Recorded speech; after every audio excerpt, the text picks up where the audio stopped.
This episode is brought to you by the High Performance Academy. More on them later. All right, we are here at Reese Brothers Race Cars, and we are here with Quentin Reese. Give us a little tour about everything that you guys do here. We just did a whole podcast. It was awesome, but we didn't get to check out the other two buildings, so just show us around real quick. Yeah, sure. So this is where everything starts from all of our tubing stock here. It's a little, this is our dirty shop. So everything starts here on the wall. It comes to this jig. We'll do the floor, get the 4-link set up, either put the body on for the first time then, or we'll have a hole they'll have to cut up, and we'll put it on. And then we'll do all the like dashboard stuff, mount the motor, do the rear of the car, do the front of the car.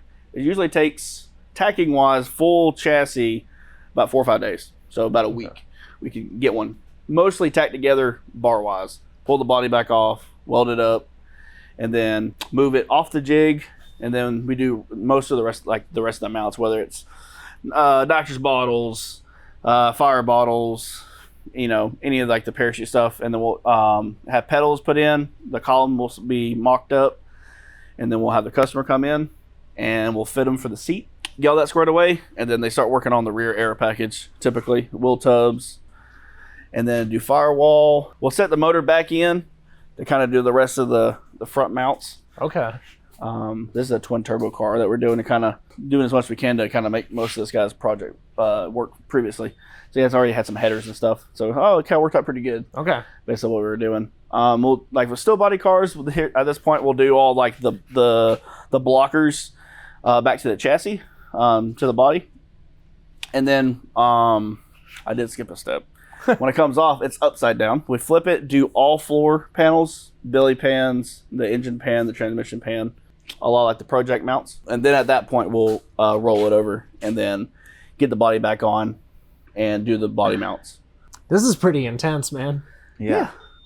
It's only like 300 bars, no big deal. Yeah. And then, so what are these cages started for? Typically 25.1 down to 25.5. Okay. Typically where little details here and there change based off what classes they're going to run, how heavy the car is going to be for that class. What's this car under here? So so this one came from another shop. I believe it was a Jerry Haas car, a chassis, and they put the S550 body on it. So we are now going to mount turbos, put a one-piece front clip on it, and redo the rear bumper because they didn't really like the way it looked, so they want to do a different wing on it as well. Fully adjustable pedals like we run, and change some floor panel stuff. And I think we're also going to be wiring this one as well. Okay. Converting it to this one's going to be running the FT700 as well. Okay. So it doesn't currently have a one-piece front end on it? No. Do you just make a whole new mold, or you figure out how to make that into... So this one, I bought, Larry Jeffers makes a great one-piece, like hood and everything, for the newer Mustangs. So this one's got like all the factory fenders and everything, grill, hood, all. You can't see it, but it's got the cover on it, but it's all Zeus together. So this one is all one piece. It's hung up in the back right now. The biggest thing we was waiting on the front end and like the deck lid and stuff to come in. So now we're kind of getting it back in the rotation of projects. 68, right? It's just a chassis. Came from Vanishing Point, I believe, up in Virginia. It was an older project that had a still 68 Camaro body on it. So we decided to go with a fiberglass body. So right now it's got the bumper for this car sitting on it, but the body should be shipping this week sometime. So whenever it comes in, we'll kind of prep it as well and get it mounted and then move forward with the project. This Challenger is going to Qatar for one of our customers that we did a lot of work with while Dad was there January, February. But it's essentially LDR legal, so it's got factory frame rails, factory strut tires, and to achieve like the location stuff, the frame rails are bolt on. I saw that in the other car there. I was going to ask about that. Like, why are the frame rails still in there? That's just for the rules. Oh, okay. Typically, yeah. So you just need that to pass. Yeah. At the factory location. Yes. Okay. This has been back from powder coat now. So now essentially it goes from there. We'll do like a final checklist. It'll go to powder coat for a week and a half. Typically it's a week and a half with the still bodies because we do powder coat the bodies on the chassis. Oh, okay. So obviously not a carbon body, you can't do that with, but a still body, that way everything on the inside is coated and it's all nice. So typically run like this Cadillac gray color or an anthracite gray color. Typically we do the darker chassis for the brighter color cars, just to give it contrast. Yep. And then like anthracite would be for the black cars. Our preference, whichever. If you want to So have, the customer can pick whatever they want. yes, They want hot pink. but like if we were to, I mean, I wouldn't recommend doing it, but you can. Yes. All right. It'll be a little out there. Yeah. But normally, if this is left up to us, this is our normal process. Okay. We have done different colors in the past per customer. You guys have somebody here local then use for powder coating? Yes, yeah, Okay. within an hour or so from here. Okay. And then we got a couple of guys kind of sprinkled out that are even closer for like smaller stuff. Okay. Stuff that I need, like a motor plate or a fuel cell, we'll take to them. Right. And they're not as far. They're about 20, 30 minutes, something like that. This one, so when it comes back from powder coat, it'll go straight into doing final assembly if we're not painting it. If we're going to paint it, we're going to put just bare minimum, like wheel tubs, rear air package, anything goes to the inside of the car. So it's still going to stay on the cart because we don't want to get it as dirty. Because when it goes body shop, it's a nightmare. So we're going to do anything that has to be carbon back to the body, anything that has to be attached to the inside that affects the outside on the shell. That way they can do all the work then while they're doing all the body work. And then we'll put like pedals and, get all the sensitive things like the head pads and everything. Anything that's going to be running like wrinkle textured material, powder coat part wise, we don't send because they're porous. So they take up all the mess and you can hardly ever get them out. Normally, when this comes back, it's in the back shop. So we'll go plant 2. Burn barrel with bullet holes in it. It's my favorite. Yeah. Originally, before this shop popped up, this was like, we just go look at all the cars we got. Yeah. So the red car is our El Diablo 2.0 that we ran all those records with back in the day. And we had a Mustang.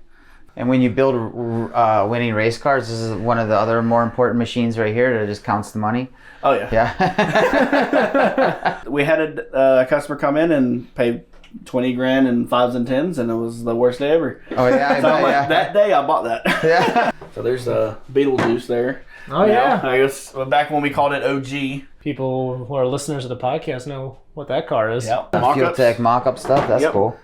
Yep, and the 700s have a bolt-on back because they are the exact same as the Plus. So they, to keep it simple. And we are going to come out with a newer version of these once I can get the other details worked out. We're trying to make these a little bit easier to mess with, where they can kind of go in and out a lot more. Okay. And not tear up. So this is plant 2. So this is one of the car we just finished wiring. They are in the process of plumbing it now. I knew I'd find a Fox somewhere. Yeah. This one's going to run Ultra Street. So hopefully we get this wrapped up this week and get it to the dyno the next couple weeks and get it back racing. Because I believe this car was racing, had a Pro Charger failure, and the car wreck, had a fire, whole thing, so I had to rewire it. Dan, I think I found where the bison came from. Yeah, right. There's our bison. Had to paint the board black so you can't see it sometimes. I don't know whose idea that was, but it's there now. Gee, that is a lot of... a lot of mounts. We have 14 more coming from South Africa at the end of September. And this is our I say maker space, because we got 3D printers that we do our own hat embroidery here. And this thing's running parts that we're going to be... we haven't really announced that we have a lot of crazy parts yet coming out, but we do have some stuff in the work and trying to build up some inventory before we're like, hey, we got this, because I already know I'm going to be behind the 8 ball. Yeah. So this one just got done running some carbon fiber infused material, which is pretty cool. So these are some lower mounts and stuff that's going to have, they got some supports on them still, but they're all carbon fiber infused materials, which is very cool. Same with these. This is we have a 3D print filament partner out of Alabama, out of Huntsville, American Filament. They are providing the PCTG material that we're running on anything that's going to run in the engine bay from high temp stuff. Similar to ABS, but it prints easy, it don't warp, it looks nice, and I don't have to worry about tearing the machines up, printing a bunch of it. Yeah. And I can run it without having to do any fancy settings, which is a plus. This is the next car we're running, we're wiring now. It is running one of Pat Musey's new gigantic 998 cubic inch motors. Holy shit.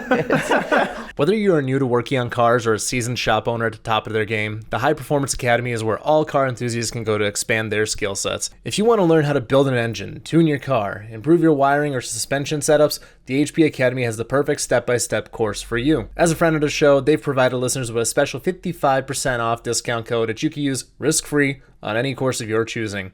Details are in the description of the show below, or go to the partners page at Minnoxide.com. Go check it out. Let's get back to the show. Oh my God. So I believe the plan is to run pro nitrous with this. I don't know if there's rules for it yet because it is still so new. I'm sure there's a couple people that got them now, but That is I believe this is one of the first ones. Right? Obviously, the largest motor that we were running in the past was a 959. So this one has a little bit bigger. There's no replacement for displacement, right? Correct. So it's very cool. So they're in the early stages of getting this thing wired. They're running the front chassis harness, rear chassis harness, and then they're going to run main harness stuff next day or so. Okay. Over to the main control panel, which I believe everything's mounted. Yep, everything's mounted now. And a nice thing about what we're doing with the nitrous cars, I can kind of plug this a little bit. We're running, every nitrous car is going to get the 6 stages of nitrous. So we're going to wire everything for 6 stages, for 6 relays. Because people move motors back and forth a lot. And if you wire a car to only run 3, and you put a 959, it's got 6 on it, well, guess what? You got to rewire half your car. Mm-hmm. Well, I'd say half your car. You have to rewire a portion of it. So now all you have to do moving forward is just change your engine harness or your nitrous harness. Oh, okay. Just to kind of alleviate some of that. Mm-hmm. I mean, the relays are $300 a piece, something like that. I think spending another $900 will save you so much headache in the long run. Right. Oh, yeah. I'd rather just do that now. Well, in the grand scheme of what you're doing Correct, here, what's yeah. that? Yeah. Right, like both the cars we have in the new shop only have 3, but they are wired for 6. Just in case if you were to one day put that in there. Right. Yeah. How long does it take to wire a car, I guess beginning to end? So we're in the process of trying to restructure that. Sure. Right now we're kind of rocking around 4-ish weeks. It's not exactly where I want it to be. I want it to be closer to 2.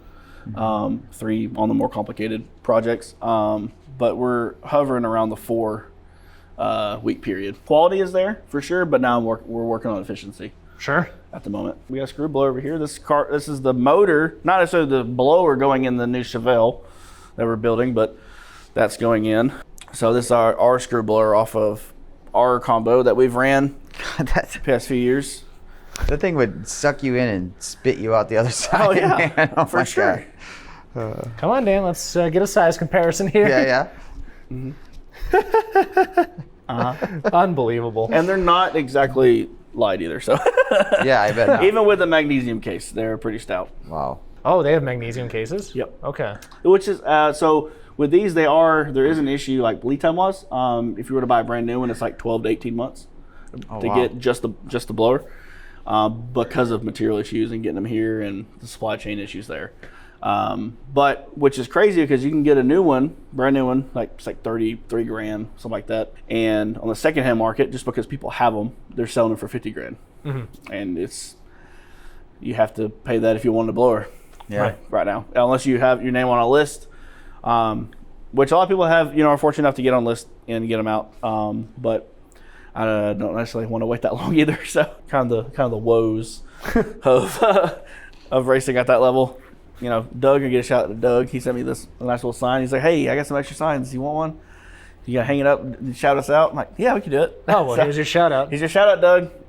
Well, I've only seen a few of those sensors on all of these cars. Well, I'm sure you have a good bit of customers that have more than one car with you guys. Yeah, we have quite a few. I would say, we for sure have a handful that have a handful of cars. Yeah. So That's a good way of putting it. So it's been great. I mean, it must be doing good. They haven't even cashed their checks.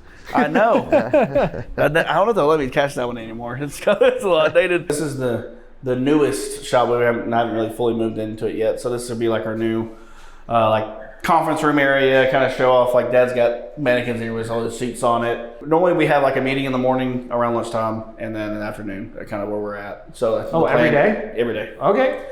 Well, we just did our podcast. Yeah. So we got a new car that's going to be renovated essentially. whenever a new motor program shows up. The 2 cars that we're going to be campaigning this year, next year, running No Time and LDR 484 nitrous stuff. So, and these are both nitrous cars. So why that choice over anything else? Really just because it made sense, and there's a lot of big No Time races kind of coming up. And a lot of those classes are nitrous classes. Second to that, our screw blower motor is kind of down and out currently because of the racing in Qatar. It kind of hurt it, so we're kind of waiting on parts still. So we said, all right, cool, we'll just change gears then. Just do this instead, and it kind of worked out good. And we'll kind of help get back into the No Time market a little bit too, because we did kind of step out of it for a few years. So this is a Joe Van O body that we got, full carbon body. Very lightweight, very strong. Whenever they drop the body off, the roof is, I would say, stronger than a steel roof car. It's crazy strong. It makes no sense. I don't know what witchcraft they did, but it's very cool. So this is all one piece. All one piece. Yep. Full. Holy. And we did opt for a different spill plate. They do have their own spill plate package and wing deal that they run that we don't run. Just for preference, really. So then this whole body here, and is that all made out of carbon? Yep, full carbon. And then so the paint is on top of that? Correct, yep. And then this carbon that you see here is all airbrushed. It is a little dirty because we moved it to the Yeah, look at how clean, as awesome this paint is. Yeah. Full carbon stripe, airbrushed, tail lights are airbrushed, bumpers airbrushed, markers airbrushed. It's got titanium. Who does the airbrush work? The same paint guy? Paint guy, yeah. Yep. Okay. So tie, wicker bill, carbon wing struts. Got tie parachute frame. It does have a reverse camera. Yeah, which is just crazy to me. Yep, because it is running the 700 plus that accounts for it. Real quick, do you want to touch on that? Yeah, actually? let's do it. This is gonna be the first one that we're can kind of show her off. Oh, show off that bling bling. So it's the first car that we've built for the new FT 700 plus. And essentially a pro mod car that with stock dimensions, which it can be done. You know, a lot of people don't. I mean, I would say this is probably more street car ish, but it definitely can still work. No problem. The front grille is all airbrushed. The quote unquote pecker extender. Yeah. Okay. Is molded into the front end. So just for the overhang. Oh. You know, in the grudge world, where they have a big money grudge race that people run like 4-foot extenders on the car, really? just because I don't. it's funny. Like everyone's standing like in the stage lane, they're just standing over it, like, so no one walks through it and destroys the front end. So this is the Deja Vu Corvette that ran No Time 484 for quite a few years. We did have a oopsie, had a dry shaft break and popped one of the rear tires and sent it over the wall over at steel while my dad was driving at an event. Testing, pretty much rebuilt the whole back of the car, rebuilt the front of the car, made it for sure 100% LDR legal, because there was a couple things they had, like the rule change thing where you can see where the frame rails had to extend a little further. So we did have to make some modifications there on that deal. Has a whole new firewall in it. Has been rewired for fuel tank. Originally ran Holly. It is running the Mincer Air shock program on it, and let's see here, has been completely redone, door wise, body panels and stuff, and repainted, or I guess painted initially. Was I guess painted kind of roughly beforehand, and had a wrap over it. So everything about this one, I can't remember if we did. Yeah, so originally I had like some factory panels, but now some of the rear tail lights are all airbrushed now, just to kind of help with some of the weight deal as well. And then this one is almost a full clone, but it's a full Glass Tech carbon body with a factory vinyl top. Is it really? That's the factory vinyl top? That's factory vinyl top. I was looking at that, I was like, and wow. everything. So it's like, oh, cool, we'll have a carbon body and we'll put some heavy stuff on it. But it is a very nice touch. As you can tell with Diablo, we like vinyl tops. So it helps break it up too with the color scheme. Well, it's just the classic look from that era, right? Correct, yeah. And you can see we have very minimal passes because the Zoomies have very little coloring in it. Oh, look at that little guy over there. Yeah, so this, as you see the size comparison to the 700 plus to the 600. That's 600. It's cute. Oh, it's so cute. It's cute, but it functions perfectly. So Yeah. there's no reason to. If I would say, if you just want to change it, change it. If you don't have to change it. Like I said, like you can see, like this is a very lightweight car, but we have a steel firewall, same as this car here. Just because we believe that having to weld a full steel frame in and put stainless bolts in a titanium firewall, your savings are very minimal, and you're spending 3 times the price. So if you don't have to do it, I wouldn't do it. So I think that covers everything. That's all the cool stuff. I got out of 4 or 5 cars that paint. Okay. Queued up that are waiting on some drag and drive stuff, some bracket car stuff. Sure. Some, I would say different nitrous car stuff that's coming. But yeah, Sweet. That's everything. On that note, where can everybody find you? Everything Reese Brothers Race Cars, Reese Brothers Race Cars Shop, atlasraceparts.com for all parts. Cool. Well, thank you, man. I'm glad you made this happen. Yeah, thank you. Cool. Dan, thanks for existing. Thanks, Dan. Yeah. Viewers, thanks for Yeah. existing. We'll see y'all next time.